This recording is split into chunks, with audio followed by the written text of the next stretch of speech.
Aste honetan oso gustura egon naiz, naiz eta Bizkaiatik etorri eta izan buseko ordu eta erdi etortzeko, nire ustez merezi du pena etortzeak, ze niri ere asko gustatzen zait ikus-entzunezko komunikazioa, orduan ez dakit. Pasatzeko aste bat udan ez dago txarto. Astea oso ondo joan da.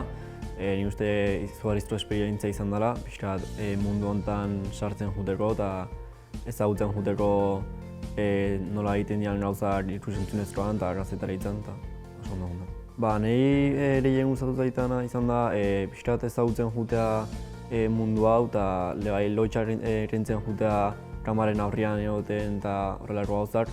Sare sozialak eta izan zen gehiago gustatu jatena eta gero kamara aurrean jartzea da gehiago gustatu jatena. Azkenean da udan zeo zeitzeko, hori hasteko, ondo pasitako egiten duzu lagunak, o gutxienez ezagutzen duzu jendia, zure ingurutik aparte, eta ikasten duzu gauza berriak, inoz ez datozela gaizki, eta azkenean ikusten duzu zure etorkizunerako guztetan jatzun guztetan, sakondu biezun gehiago, ez?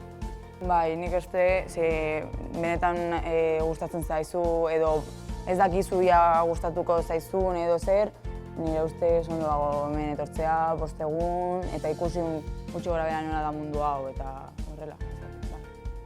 Argumentatuko nioke, ni uste zalantza malin bazaude mundu honetan sartzeko edo, ni uste asko harritze izula ze gauza egiten dian eta erabilgarria izan daitirela etorkizun batean hau ikasi nahi batzu pixkat ezagutzen joateko ze gauza egiten dian eta orduan izugarrizko esperientzia izango zela.